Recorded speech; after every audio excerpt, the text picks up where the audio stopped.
¿Cómo están? ¿Qué dicen? Muy buenos días, buenas tardes, buenas noches. Ojalá hayan disfrutado ya del Pechucho que se lanzó a las 12:30. Ya está arriba, por supuesto, toda esta narrativa del ring de la política mexicana y también de este gran trabajo que hicieron Dolores Delgado y Ricardo Valderas sobre el tema del Charras y el asesinato en el que se vincula pues al entonces gobernador de Yucatán, Carlos Loret, quien era precisamente, pues abuelo, ¿no? Es abuelo del periodista y que estaría involucrado, según esta investigación que llevan a cabo tanto Ricardo como Dolores, en ese crimen. En fin, no se pierdan estas cápsulas, están aquí en nuestro canal de entrevistas. En el otro canal, en el canal donde regularmente están las opiniones, pues está a las 3 de la tarde Ignacio Alvarado, está también a las 5 Sósimo Camacho, a las 6:30 Luis Guillermo Hernández, 20:30 Josefa Galván, 21:30 Fabrizio Luruso. Nacho hablando de la censura a la prensa, la persecución a la prensa y sus consecuencias. Sósimo denunciando los zarpazos de Donald Trump. Luis Guillermo hablando del PAN.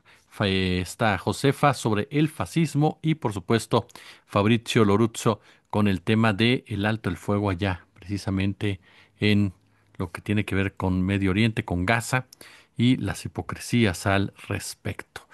Aquí vamos a hablar en general, me parece, de un tema que está vinculado. Donald Trump, el PAN y Ricardo Salinas Pliego. Como lo dijimos en su momento, la ultraderecha en México se está vertebrando alrededor de ejemplos, asesorías, influencias que llegan desde afuera. Es una ultraderecha que ha superado ya a la derecha tradicional en cinismo, en autoritarismo, en egoísmo. Es una ultraderecha racista, supremacista, que encaja perfectamente en lo que vemos en España con Vox, lo que vemos en Argentina con Milei, lo que vemos en Italia con Meloni, lo que vemos en El Salvador con Bukele, lo que vemos en Ecuador con Noboa, pero sobre todo lo que vemos con el jefe de jefes, dirían por ahí. Donald Trump, que es un personaje que sin duda alguna, ya cumple todos los parámetros, él y sus allegados, su gobierno, para compararlos con lo que pasó con Alemania en el siglo pasado, en los años 30. Es una historia que los seres humanos ya vimos en lo que termina, y como bien preguntó en su cápsula Sósimo, y vaya forma de profundizarlo, es quién va a detener a Donald Trump en este delirio, ¿no? En este verdadero delirio de imperialismo que está ya llevando al mundo a un punto muy, pero muy peligroso. Y en este caso, si nos centramos en América Latina, pues las agresiones de Trump han ido creciendo. Pero bueno, ayer se llevó a cabo esta marcha de No Kings, en donde se demostró que millones de estadounidenses están en contra de Donald Trump. Millones, no miles, no decenas de miles, no cientos de miles, millones. Salieron a las calles a decirle Trump, no, no votamos por ti, no queremos reyes, queremos democracia como tal y estamos en contra de todas y cada una de las acciones que estás llevando a cabo dentro y fuera de nuestro territorio. Y no hables por el pueblo estadounidense porque no representas ni siquiera la mayoría del pueblo estadounidense. ¿Cuál fue la respuesta del Partido Republicano? Asegurar que esta marcha es de los que odian a Estados Unidos, pero sobre todo, Trump mostró nuevamente el pensamiento infantil que tiene, esa inmadurez tan peligrosa por el poder que llega a alcanzar, porque si no sería digna realmente de cualquier meme, en donde sube una imagen hecha con inteligencia artificial, en la que se sube a un avión, ¿no? Y lanza un montón de mierda, literal, sobre los manifestantes. Ese es el nivel de Trump. Ese es el nivel de Trump.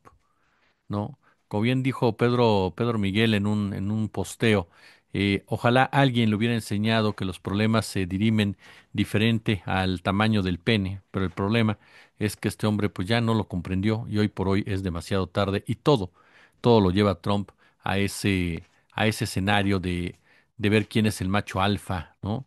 Quién es el dominante, quién es el hegemónico, quién es el agresivo, quién es el que se impone directamente al otro. Estamos en un escenario nada fácil, nada fácil para el mundo. Y América Latina se ha convertido ya en en el apetito de la avaricia de Trump por los recursos naturales, en todo lo que tiene que ver en su plan de enfrentamiento con China. Ya hablamos una vez de del enorme riesgo de que no se condenara lo que sucedía en Venezuela, más allá si estás a favor o estás en contra de Maduro, es estar en contra de una agresión, en contra de una violación, en contra de una brutalidad, en contra de una atrocidad, en contra de una invasión. Los únicos que definen qué es lo que pasa en su territorio son los venezolanos. Los gringos no tienen por qué estarse metiendo para nada. Así de sencillo. Y menos con el pretexto de que quieren ayudar, cuando en realidad lo único que quieren es saquear. Estados Unidos, usted lo vio, les puso ahí una armada, disparando en contra de lanchas, de personas inocentes, ya mató a dominicanos, ya mataron ahora un colombiano, que fue lo que denunció el presidente de Colombia, Gustavo Petro, que fue tajante, tajante en esa información, en donde dio a conocer precisamente que el ataque a Estados Unidos a una lancha en el Caribe asesinó, ajá, asesinó a un colombiano como tal. No iba nadie de Venezuela, no era de origen venezolano. Incluso tenía un motor arriba en señal de daño y estaba apagada y estaba en aguas colombianas. Quien estaba allí era un pescador que lamentablemente no volverá a casa. Petro fue quien confirmó esta situación, exigió explicaciones de Washington sobre el incidente, denunció la violación a la soberanía en aguas territoriales, hizo un llamado directo a la Fiscalía General de la Nación para que investigue lo ocurrido ante la muerte de este pescador, ¿no? Como tal. Y esto, por supuesto, provocó que Donald Trump arremetiera en contra de Petro, con quien, por supuesto, que tiene diferencias de fondo, ¿no? No hay, no hay comparación entre la grandeza de Petro y la podredumbre de Trump, y este último lo sabe, y por eso echa por delante el poder bélico de su nación, e incluso, ¿qué cree que hizo? Pues lo acusó de narcotraficante, ¿no? ¿Qué se podía esperar? No lo puedes acusar de deshonesto, no lo puedes acusar de corrupto, entonces vamos a acusarlo de narcotraficante. De lo mismo que acusa a todos aquellos que proceden de América Latina y que por lo tanto tienen que ser expulsados, exhibidos, denostados, agredidos, minimizados, expulsados, ¿no? Eres narco, eres un criminal, encabezas la actividad del narcotráfico y por lo tanto dijo fin de la ayuda financiera a Colombia, porque no lucha en contra del narcotráfico como tal. Lo hemos dicho ya en otras oportunidades, ¿no? Eh, Trump es un hocicón, perdón que lo diga de esta manera, perdón, pero lo malo es que es un hocicón con poder. ¿Qué fue lo que dijo? El presidente colombiano Gustavo Petro es el líder del narcotráfico que incentiva la producción masiva de drogas, tanto en campos grandes como pequeños, por toda Colombia. Se ha convertido con diferencia, dice, en el mayor negocio de Colombia y Petro no hace nada para detenerlo, a pesar de los pagos y subsidios a gran escala de Estados Unidos. Por supuesto que en Colombia como en México, pues no faltan los arrastrados, ¿no? No faltan los personajes que no tienen la mínima dignidad y cuestionan a Petro de por qué se atrevió a alzar la mirada, por qué se atrevió a alzar la voz en contra del señor Donald Trump, buscando siempre provocarlo, hacerlo enojar, generar algún tipo de encono con él. Y por lo tanto, Colombia lo va a pagar, es lo que dicen los Lili Telles, los Loret, los Ciro, los López Dóriga, los Loaesa, toda esta banda, digamos, de esta forma, no tan entreguista, tan sumisa, tan colonizada por parte de Estados Unidos, que aparece, insisto, con sus diferentes referentes en cualquier centímetro de del llamado sur global. Y en Colombia, pues lamentablemente no es la excepción. Respondió, por cierto, el ejército colombiano, porque Estados Unidos está buscando hoy por hoy corromper al ejército venezolano, corromper al ejército colombiano para que lleven a cabo un golpe de Estado o respalden un golpe de Estado en cada uno de sus países. El que es el ministro de la Defensa, Pedro Sánchez, eh, señaló de manera muy enfática, el presidente Petro es el presidente de los colombianos y elegido democráticamente, quien tiene la convicción absoluta de neutralizar el narcotráfico, cuando se fracturan las relaciones internacionales y la cooperación internacional se le da espacio para que florezcan los criminales, y cualquier afirmación en ese sentido es un irrespeto no solamente contra el presidente, sino contra los colombianos y la fuerza pública. Hay que dejar en claro, insisto, que la ultraderecha en Colombia es fuerte, es bastante, pero bastante fuerte, ¿no? Y por lo tanto tratan de aprovechar estas gestas de Petro para tratar de voltear la situación y venderlo como alguien irresponsable por exigirle respeto a Trump. Trump, ya lo hemos dicho, debería de cerrar los campos de droga, los laboratorios legales e ilegales, los clubes de motociclistas, sobre todo los bancos, ¿no? Sus agencias de inteligencia, los campos militares en donde se produce, distribuye droga, se lava el dinero, todo eso, ¿no? El punto es que si lo hace, se le cae el negocio y por lo tanto se le cae una de las principales bases que tiene para que opere su país. Aquí el riesgo es que viene a confirmar lo que se ha dicho hasta el cansancio.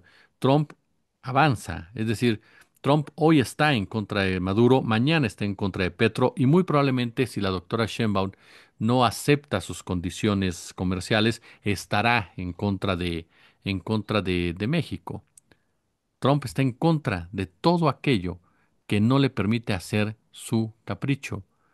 Esto de bombardear a los cárteles mexicanos en territorio de nuestro país no es cualquier amenaza, es algo que va a pasar.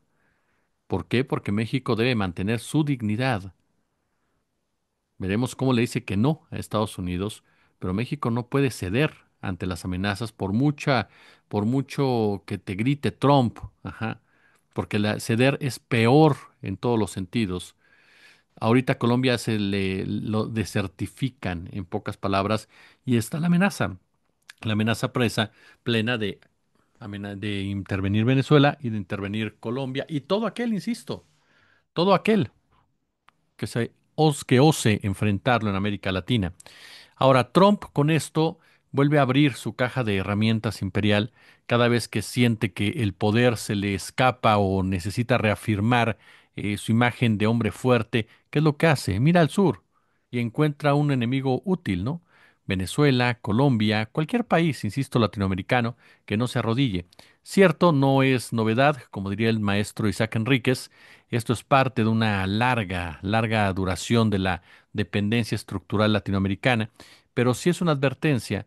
Estados Unidos vuelve a usar sus discursos, el discurso sobre todo de la seguridad hemisférica, ¿para qué? Para justificar una ofensiva económica, una ofensiva política, una ofensiva diplomática, todo contra los recursos y la soberanía de América Latina. Y Trump, ojo con esto, no solamente busca votos en su guerra verbal contra Caracas o Bogotá, no, busca recuperar control sobre territorios, sobre recursos estratégicos. Si Álvaro Uribe estuviera gobernado Colombia, no habría ningún tipo de problema. Pero él quiere el petróleo, gas, litio, agua, biodiversidad. Es la misma obsesión de siempre, disfrazada obviamente de cruzada moral contra la dictadura, contra el terrorismo. En realidad, detrás de cada sanción o bloqueo hay intereses energéticos, intereses corporativos. Venezuela tiene una de las reservas de crudo más grandes del planeta. Colombia, un corredor minero y geopolítico que conecta al Caribe, el Pacífico y por supuesto la Amazonia. Y en el fondo lo que se disputa no es la democracia, que a Trump, perdón, poco le interesa, sino quién controla las materias primas de esa región en este siglo XXI. El maestro Osvaldo Zavala lo ha explicado muchas veces. Estados Unidos domina el arte de convertir cualquier narrativa en arma política. Durante la Guerra Fría usaron el miedo al comunismo, después el miedo al narcotráfico, ahora el miedo a la inestabilidad regional, y siempre el resultado es el mismo: justificar sanciones, desestabilizaciones, la intervención directa o indirecta de sus agencias y empresas, y las acusaciones contra Venezuela de ser un narcoestado o la reciente campaña contra el gobierno colombiano bajo el argumento de colapso de la seguridad, pues son los pretextos perfectos. ¿Para qué? Para legitimar la expansión militar, la economía estadounidense. Y lo más grave, muchos medios latinoamericanos replican ese discurso sin matices, como si la Casa Blanca fuera el juez moral del continente. hemos insistido en otras oportunidades que el problema no es solo Trump, sino la estructura mediática política que le da sentido a su discurso, una maquinaria que combina propaganda, think tanks, operaciones encubiertas, manipulación informativa, todo para moldear la percepción pública, la agresión obviamente no llega con tanques, pero sí llega con titulares, con sanciones financieras y acuerdos de cooperación que en realidad son mecanismos de absoluto control. En el caso de Venezuela, Trump sabe que golpear a Venezuela es rentable políticamente, le permite presentarse ante su base electoral como el guardián del hemisferio, el cowboy que pone orden, donde los socialistas, como llama a cualquier gobierno que no les sirve, hacen caos. Pero ese discurso ignora deliberadamente la crisis provocada por las sanciones, el bloqueo comercial, financiero que ha paralizado parte de la economía venezolana, impidiendo obviamente la importación de medicinas, alimentos e insumos básicos. Y lo que Trump vende como castigo a una dictadura es en realidad una guerra económica en contra de un pueblo entero. Los casos son muchos. En 2020 Estados Unidos confiscó 1.200 millones de dólares de PDVSA, presionó a aliados europeos para congelar activos del gobierno venezolano en bancos internacionales. Después impuso sanciones a empresas que comercializaran con crudo venezolano, asfixiando las exportaciones. ¿Cuál es el resultado? Escasez, migración, deterioro social, la excusa perfecta para decir que el régimen es un fracaso, una estrategia que asfixia y que, como recuerda el maestro Isaac Enríquez, forma parte del manual histórico de intervención imperial. Primero destruyen la economía, después ofrecen ayuda humanitaria. En el caso de Colombia, el caso colombiano es distinto, pero igual de perverso. Colombia ha sido durante décadas la punta de lanza del poder estadounidense en Sudamérica. El Plan Colombia, las bases militares, los programas antinarcóticos, todo esto ha servido como justificación para la presencia militar y el control político. Pero ahora, con un gobierno más independiente de izquierda, Trump activa la misma lógica de castigo. Recortes, amenazas de sanciones, advertencias públicas, ¿no? Y detrás de este mensaje está, ¿te alineas o te asfixio? Así.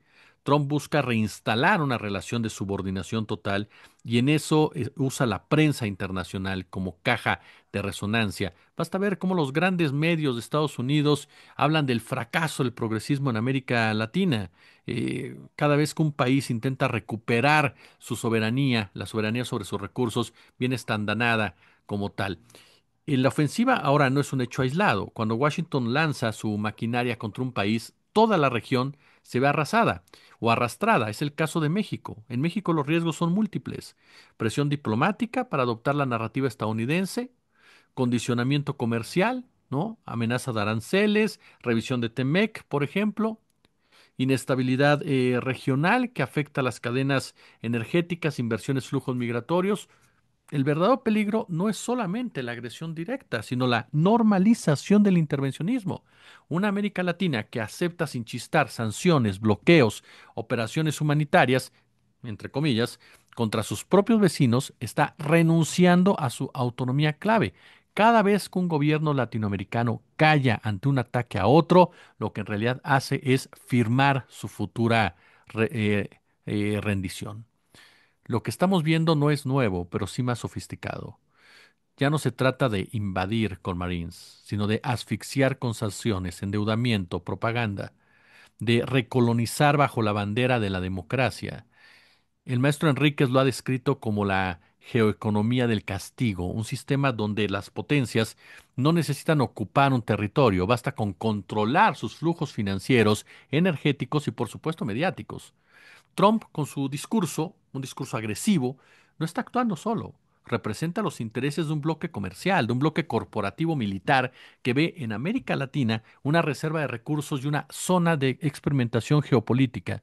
Venezuela, Colombia son el laboratorio. México podría ser el siguiente paciente. La resistencia no se juega solo en territorio diplomático, se juega en la narrativa, en la conciencia. Como diría Osvaldo Zavala, el poder estadounidense no solo impone sanciones, impone historias. ¿Quién es el bueno? ¿Quién es el malo? ¿Quién merece ser castigado? ¿Quién merece ser premiado? Y por eso, la defensa de América Latina debe comenzar por recuperar el relato.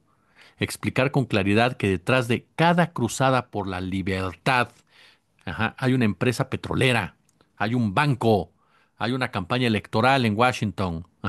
Trump usa a Venezuela y Colombia como piezas de ajedrez, pero el tablero es todo el continente: México, Brasil, Argentina, Uruguay. La partida va dirigida para todos, para todos. Claro, el caso de Milei, pues es un poco diferente porque Milei es un arrastrado, ¿no? Pero el resto, vea lo que pasó ayer: cumpleaños del tío Richie, evento, ¿no? En donde habla de los zurdos de mierda y el relanzamiento del PAN como tal. En donde, por cierto, el PAN comienza a situar algunas de sus figuras y esas figuras no tienen el mínimo empacho para lanzar la siguiente, la siguiente frase, ¿no? Patria, familia y libertad. Patria, familia y libertad. Que por cierto, Verástegui se enojó que el PAN lo utilice. ¿Sabe usted que eso es una frase fascista? Totalmente de origen fascista. ¿Y quién es el fascista? Trump. ¿Con quién se están alineando? Con Trump. El propio Salinas Pliego, en su fiesta de cumpleaños, en un evento privado, dijo: hay que sacar, a los zurdos de mierda. Hay que mandarlos a chingar a su madre, dijo este Salinas Pliego. Ese es el reto como tal. Así se expresó. Y ayer lo vimos con el Partido Acción Nacional. El peligro no son ellos, el peligro es Trump y estar alineados completamente en ese marco. Y no cree usted que hay que sorprendernos, no, por supuesto que no. El Partido Acción Nacional nació en 1939, en un México aún marcado por las secuelas de la Revolución y la Guerra Cristera, y su surgimiento no puede entenderse sin mirar el contexto internacional. Europa estaba en pleno auge del fascismo y el nazismo. En México, el gobierno de Lázaro Cárdenas aplicaba precisamente políticas de nacionalización, educación laica, justicia social. Todo esto irritaba profundamente a los sectores conservadores, a los sectores clericales. El PAN surge como reacción a ese proyecto nacionalista y popular. Fue una respuesta católica, empresarial, anticomunista al cardenismo. Su fundador, Manuel Gómez Morín, junto con personajes como Efraín Gómez Luna, Vicente Lombardo Toledano, en sus inicios simpatizante, antes de apartarse, y grupos del Yunque católico consolidaron una visión de país basada en la moral cristiana, en el orden social jerárquico, en la defensa de la propiedad privada. ¿No le llama la atención que en los años 30 del siglo pasado entonces nace el PAN con una postura fascista frente a un gobierno progresista como el de Lázaro Cárdenas? Por lo menos, si no queremos llamarle progresista a Lázaro Cárdenas, un gobierno con visión humana. Hoy tenemos otro gobierno con visión humana y el PAN anuncia un relanzamiento. La historia no es casual. Aunque el PAN no nació abiertamente como un partido nazi o fascista, bebió de las mismas fuentes ideológicas que inspiraron al franquismo, que inspiraron a la Falange española. En la década de 1930, sectores de la Iglesia Católica Mexicana mantenían correspondencia con jerarcas eclesiásticos europeos simpatizantes de Mussolini, de Franco. Incluso en revistas, en círculos católicos de la época, ¿sabe qué pasaba? Se exaltaba la unidad nacional bajo Cristo y se condenaba al comunismo. La educación socialista era despreciable, decían, y el sindicalismo, ¡buah! Esa visión corporativista, jerárquica, antidemocrática, en donde los ciudadanos debían de ocupar su lugar natural bajo la guía moral de la Iglesia, es una herencia directa del pensamiento fascista y el catolicismo integrista. El grupo sinarquista, fundado poco antes que el PAN, era abiertamente profranquista, antisemita. Muchos de sus militantes transitaron al PAN durante los años 40 y 50 y llevaron consigo una carga de pensamiento nacionalista, católico, anticomunista y racista, especialmente contra indígenas, contra obreros y contra mujeres emancipadas. La historia se repite. Ajá. Otro elemento estructural del panismo que no podemos olvidarlo es su visión eurocéntrica, racista. Desde sus orígenes, el PAN ha representado a la élite criolla blanca, urbana, empresarial, que ve a los pueblos originarios, campesinos y obreros como masa manipulable. En el discurso y en las políticas de sus gobiernos, Fox, Calderón, por ejemplo, puede rastrearse ese desprecio por la otredad. Un México pensado para los preparados, para los de bien. los que pagan impuestos, dirían los panistas. Esa noción de superioridad moral, cultural, racial, es una herencia directa del catolicismo colonial, del pensamiento europeo del siglo XIX, en donde la blancura o la blanquitud se asoció al progreso, ¿no? Y la fe cristiana, por supuesto, que era el orden civilizatorio. Y en muchos sentidos el PAN continúa esa narrativa hoy por hoy disfrazada de meritocracia y por supuesto de valores. El PAN no es un partido nazi en el sentido liberal, literal, pero sí es un heredero del mismo tronco ideológico que alimentó los fascismos del siglo XX. Miedo al cambio social, nostalgia del orden jerárquico, uso de la religión el uso de la religión como control moral y la idea de que solo una élite, ¿no? Moral y racialmente superior debe de gobernar. Esa raíz nunca fue arrancada en el PAN. Hoy sigue operando y basta ver este grito que lanzó Kenia López Rabadán, quien busca hacer su rostro rumbo al 2030. La voz moderna del viejo conservadurismo clerical y autoritario mexicano se escuchó ayer, en un proyecto que dice se está relanzando. Y esto, mire, ya para concluir, los liga a todos. No hay una sola forma. Hablamos de un espectro que va desde partidos nacionales y políticos, partidos populistas, hablamos del conservadurismo autoritario, hasta redes más radicales que promueven violencia, que promueven exclusión. Sus rasgos son comunes, ¿no? Actuales: hipernacionalismo, antipluralismo, deslegitimación de la prensa, de las instituciones, teorías de la conspiración sobre la élite, el reemplazo, el globalismo, victimismo moral, uso sistemático de la desinformación para movilizar. Esto no siempre adopta las viejas banderas fascistas, que son camisas, partidos totalitarios, pero sí reproduce su lógica. Desprecio por los pobres, desprecio por comunidades vulnerables, desprecio por la izquierda, desprecio por el progresismo. Tiene líderes carismáticos, en fin, estamos ante el neofascismo. Ajá. Ahí está su discurso actual, sus tácticas, sus estilos. El populismo performativo, lenguaje emocional, nos roban, defendemos la nación, simplificación del problema, ¿no?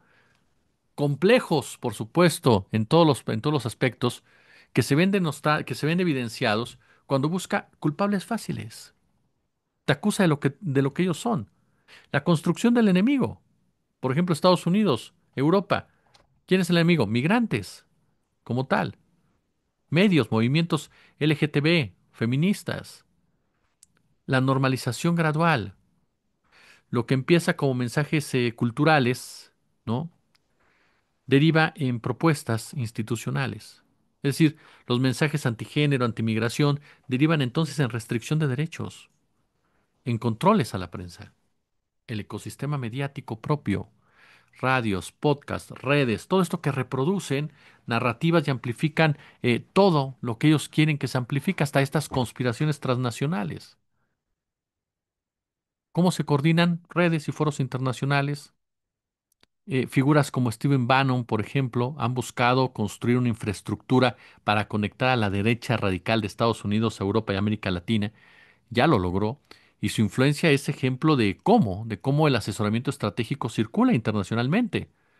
Las plataformas informativas, tecnológicas, las redes sociales, los grupos cerrados permiten sincronizar mensajes, tácticas, en fin, el apoyo político, diplomático, ¿no? Que son los intercambios públicos, visitas, elogios, en algunos casos alineamientos explícitos. Todo esto legitima gobernantes, todo, absolutamente todo. Gobernantes afines, claro, en otros países, ¿no? El elogio a Bukele, el elogio a Milei, en fin. ¿Qué pasa en cada país? Rápido, ya concluyo. España, Vox y su papel. Vox es el actor político más visible en la ultraderecha española. ¿Qué dice su discurso?